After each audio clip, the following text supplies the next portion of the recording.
আসসালামু আলাইকুম। শার্লিন কিচেনে সবাইকে স্বাগতম। আশা করি বন্ধুরা ভালো আছেন। আজকে আমি আপনাদের সাথে শেয়ার করব ফিশ কাটলেট। এখানে আমি কয়েক পিস সামুদ্রিক কাকিয়া মাছ ধুয়ে পরিষ্কার করে সেদ্ধর জন্য চুলায় বসাই দেব। 1 চামচ আদা পেস্ট, 1 চামচ রসুন পেস্ট, 1 চামচ পেঁয়াজ পেস্ট, 1 চামচ মরিচ গুঁড়া, 1 চামচ ধনিয়া গুঁড়া, 1 চামচ জিরা গুঁড়া এবং স্বাদ মতো লবণ এবং 1 টেবিল চামচ তেল। সামান্য পানি দিয়ে এখন সেদ্ধর জন্য মাছগুলোকে চুলায় বসিয়ে দেব।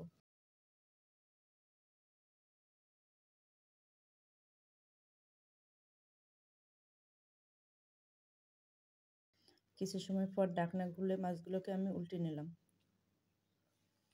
এখানে মাছগুলোকে সেদ্ধর সময় একদম পুরো পানি আমি শুকিয়ে নিলাম।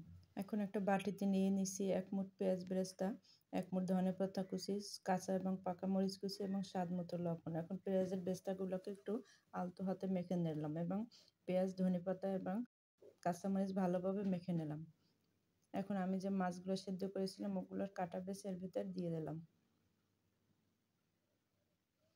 আরও দিয়ে দিলাম 2টো আলু সেদ্ধ, দিয়ে দিলাম 1 টেবিল চামচ গোলমরিচের গুঁড়া, 1 টেবিল চামচ গরম মশলার গুঁড়া, দিয়ে দিলাম 1 চা চামচ ফিশ সস, 1 টেবিল চামচ টমেটো সস, একটা লেবুর অর্ধেক রস, এখানে 1 টেবিল চামচ পরিমাণ হবে। মানে সব উপকরণগুলো আমি আলতো হাতে ভালোভাবে মেখে নেব।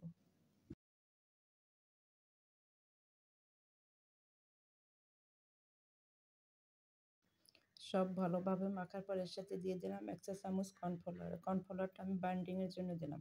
এখন হাতে সামান্য তেল মেখে এখান থেকে মেখে রাখা মাছ আমি হাতে নিয়ে একটা কাটলেটের শেপ দেব। আপনারা আপনাদের পছন্দ মতো শেপ তৈরি করে নেবেন।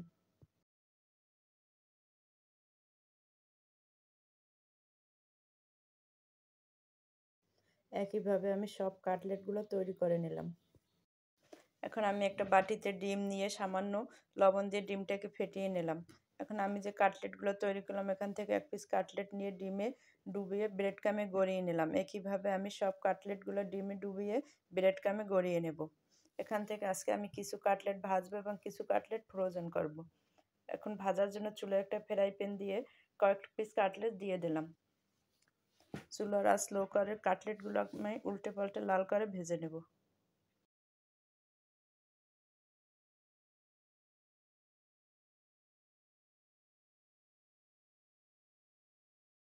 কাটলেটগুলো ভেজে এখন আমি একটা প্লেটে তুলে নিচ্ছি।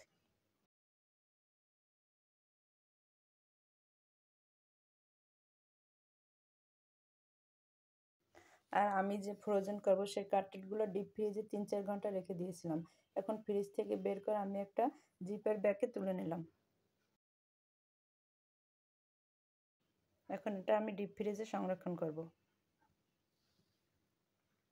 দেখুন বন্ধুরা, তৈরি হয়ে গেল দারুণ স্বাদের ফিশ কাটলেট।